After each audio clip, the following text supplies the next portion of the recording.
সম্মানিত দর্শক, আজ যে বিষয়টি নিয়ে আলোচনা করব, এটি জনদুর্ভোগ নিয়ে এবং বিষয়টি জনগুরুত্বপূর্ণ। আমাদের আধুনিক সমাজে আসলে বিদ্যুৎ ছাড়া আমরা আসলে আমাদের জীবন কল্পনাই করতে পারি না। আমাদের ঘর, বাড়ি, মিল, কারখানা, অফিস, আদালত, দোকানপাট থেকে শুরু করে এমনকি আমাদের যে চলাচল, এটিও বিদ্যুতের উপর নির্ভর করে। আপনারা জানেন যে ঢাকা শহরে প্রচুর ব্যাটারি চালিত রিক্সা রয়েছে। প্রচুর ব্যাটারি চালিত গাড়ি রয়েছে, বিদ্যুৎ চালিত গাড়ি রয়েছে। তো সেই যে বিদ্যুৎ সেক্টর, সেই বিদ্যুৎ সেক্টরের যে বর্তমান দুর্ভোগ এবং দুর্দশা, এটা মোরালেস আপনারা সবাই জানেন। বিভিন্ন মানুষকে আপনি দায়ী করতে পারেন। কিন্তু যেভাবে লোড ম্যানেজমেন্ট করা হচ্ছে, আর এই লোড ম্যানেজমেন্টের কারণে টেকনাফ থেকে তেঁতুলিয়া পর্যন্ত প্রত্যন্ত অঞ্চলের মানুষের জীবনে যে দুর্ভোগ দুর্দশা দেখা দিচ্ছে, তার উপরে আবার মরার উপর খাড়াগা হিসেবে ভৌতিক বিল আসছে। আমি নিজে এর দ্বারা ক্ষতিগ্রস্ত এবং সমাজের আরও অনেক সেলিব্রিটি, আপনি ধরুন মিজানুর রহমান আজহারি সাহেবের মতো মানুষ কতটা অসহায় হলে সে বলতে পারে যে এই মাসে আমার বিদ্যুৎ বিল এত বেশি আসছে, আউট অফ ইমাজিনেশন। এরপর অন্যান্য যারা বিখ্যাত সাংবাদিক আছেন, তারপর মিডিয়া ব্যক্তিত্ব আছেন, তারা প্রায় সবাই এই বিদ্যুতের বিল নিয়ে আর্তচিৎকার করছেন। ফেসবুক খুললে, সামাজিক মাধ্যম খুললে অসংখ্য ভুয়া বিদ্যুৎ বিলের যে কাগজ, সেটা সামনে চলে আসে। দেখা গেল একজন মানুষ গত মাসে সে বিল দিয়েছে ২,০০০ টাকা বা ২১০০ টাকা, এই মাসে তার বিল চলে এসছে ১১,০০০ টাকা। কেউ হয়তো গত মাসে ৯,০০০ টাকা বিল দিয়েছে, এই মাসে বিল চলে আসছে ৩৩,০০০ টাকা। এইরকম একটা দুটো নয়, হাজার হাজার নয়, লাখ লাখ মানুষ প্রতারিত হচ্ছে, দুর্ভোগ দুর্দশার শিকার হচ্ছে এবং এই বিষয়গুলো সমাধানের জন্য তারা বিদ্যুৎ অফিসে যাচ্ছে। যাদের লোকজন আছে, কানেকশন আছে, তারা হয়তো খুব সহজে এগুলো সমাধান করে আসতে পারছে। যারা পারছে না, তারা দুর্ভোগ দুর্দশায় পড়ে নিজেদের যে সুখ স্বাচ্ছন্দ্য হারাম হয়ে গেছে রীতিমতো। অনেকে হাজারি করছে, অনেকে ধৈর্যচ্যুতি ঘটে বিদ্যুৎ অফিসে গিয়ে মারামারি পর্যন্ত করছে। এর বাইরে যে ঘটনাগুলো ঘটছে সেটা হলো এই প্রিপেইড মিটার যেখানে আছে, সেখানে মারাত্মক কতগুলো সমস্যা দেখা দিয়েছে। অর্থাৎ প্রথমত এই যে প্রিপেইড মিটার, ইদানিংকালে আমরা যেটা সোশ্যাল মাধ্যমে দেখলাম যে অনেকগুলো জায়গাতে প্রিপেইড মিটার স্থাপন করার জন্য বিদ্যুৎ বিভাগের লোকজন গেছে। স্থানীয় লোকজন রাগে ক্ষোভে এই সকল মিটার আছাড় দিয়ে ভেঙে ফেলেছে, বিদ্যুৎ বিভাগের লোকজনকে পিটুনি দিয়েছে।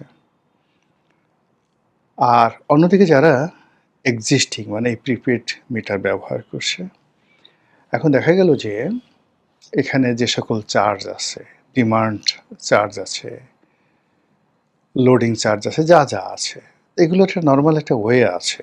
প্রতি মাসে ধরুন আপনার বাসায় ১০ কিলোওয়াট বিদ্যুৎ আপনি লোড দেওয়া আছে, পার কিলোওয়াটে ধরুন ৪৫ টাকা করে। সরকার আবার মিটার চার্জ যেটা নিত এটা বন্ধ করে দিয়েছে। এখন ৪৫ টাকা করে যদি হয়, তো আপনি ব্যবহার করেন বা না করেন, এই যে আপনার যে ১০ কিলোওয়াট বিদ্যুৎ আছে, এটার জন্য আপনাকে মাসে ৪৫০ টাকা দিতে হবে। যদি আপনার লোড থাকে ১০০ কিলোওয়াট, আপনি এসিটিসি চালান, ১০০ কিলোওয়াট 3 ফেজ লাইন, তো সেক্ষেত্রে আপনাকে ৪,৫০০ টাকা দিতে হবে। তো আপনি যখনই এখানে টাকা ভরবেন, প্রতি ৩০ দিনে ৪,৫০০ টাকা ১০০ মেগা মানে কিলোওয়াট হলে কেটে রাখবে, ১০ হলে ৪৫০ টাকা কেটে রাখবে। এটা নর্মাল, এটা সবাই জানে। কিন্তু দেখা গেল যে একজন মানুষ ১০,০০০ টাকা ভরছে, তার মধ্যে ৮,০০০ টাকাই নেই, বা টাকা ভরছে, টাকা ভরার পর টাকা ঠিকই শো করছে, কিন্তু সে ব্যবহার করলো না, সে ব্যবহার করছে না, কিন্তু তার টাকাটা থাকছে না, সঙ্গে সঙ্গে মিটার থেকে মাইনাস হয়ে যাচ্ছে। এরকম অসংখ্য ঘটনা।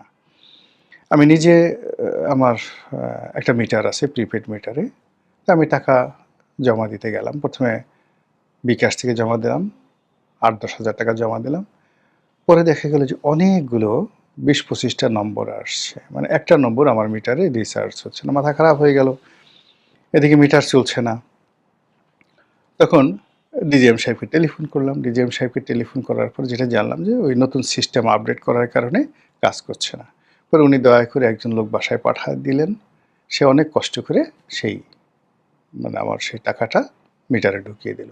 এখন এটা ধরুন আমার একটা ব্যক্তিগত সম্পর্ক আছে, টেলিফোন করলে মানুষ রেসপন্ড করছে, এজন্য আমি এই সুযোগটা পাচ্ছি। কিন্তু অন্যরা তো এই সুযোগটা পাচ্ছে না, তারা কিন্তু ধৈর্য হারিয়ে ফেলছে। মানুষের সবচেয়ে বেশি খারাপ লাগছে কয়েকটা কারণে। প্রথমত কারণ হলো যে এই একই সঙ্গে ৩-৪টা সমস্যা দেখা দিয়েছে। এলপিজি সিলিন্ডার, এলপিজি সিলিন্ডারের দাম বাড়ছে। তারপরে ওই যে সিএনজি যে ফিলিং স্টেশনগুলো, সেখানে গ্যাস নেই। এবং একই সঙ্গে বিদ্যুৎ বিভ্রাট। মানে গ্রামের একটা বেশিরভাগ অংশে সেখানে লোডশেডিং হচ্ছে। আচ্ছা, যখন আপনার লোডশেডিং হবে, সেটা প্রিপেড মিটার হোক বা পোস্টপেড মিটার হোক, আপনি যতটুকু ইউজ করবেন ততটুকু অনুযায়ী তো আপনি বিল দিবেন। কিন্তু দেখা গেল যে মাসের মধ্যে আপনার মোর দ্যান 20 ডেজ আপনি যদি হিসাব করেন, আপনার বিদ্যুৎ ছিল না, 10 দিন বিদ্যুৎ ছিল। কিন্তু যে মাসে মাত্র আপনি 10 দিন ব্যবহার করলেন, এর আগে যখন আপনি 30 দিন ব্যবহার করেছেন, 30 দিন ব্যবহার করার পরে ধরুন আপনার বিল আসছে 2000 টাকা। আর আপনি ব্যবহার করেছেন 10 দিন, মানে 20 দিনই আপনার লোডশেডিং চলেছে, কিন্তু বিল এসে গেল 9000 টাকা। ঠিক ওই সময়টাতে একজন যিনি ভোক্তা বা বাড়ির মালিক বা যিনি এক মিটারের মালিক, ভুক্তভোগী, আপনি তার এবং তার পরিবারের উপর কি মানসিক প্রেশারটা পড়ে এই বিদ্যুতের কারণে। এবং এই জিনিসগুলো হয় কি একই সঙ্গে অনেকগুলো সমস্যা মানে কম্প্যাক্ট হয়ে গেছে, মিশে গেছে। যেমন ধরুন, যদি মানুষের অর্থনৈতিক অবস্থা ভালো থাকতো, ব্যবসা বাণিজ্য চলতো, টাকা আসছে, বিদেশ থেকে টাকা আসছে, আয় রোজগার হচ্ছে, মাসে 2 লাখ টাকা ইনকাম করছি, বিদ্যুৎ বিভাগ যদি 5,000 টাকা বেশি নেয়, ওটা গায়ে লাগে না।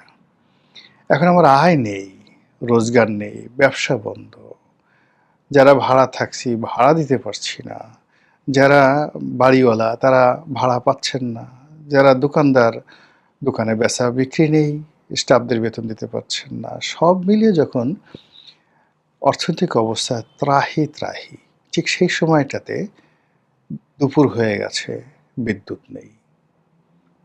দুপুরে খাবেন, আপনার গ্যাস নেই, চুলায় গ্যাস নেই। বাজারে যাবেন, পকেটে টাকা নেই। রাস্তায় নামবেন, সিকিউরিটি নেই, মারামারি হচ্ছে, রাস্তা বন্ধ।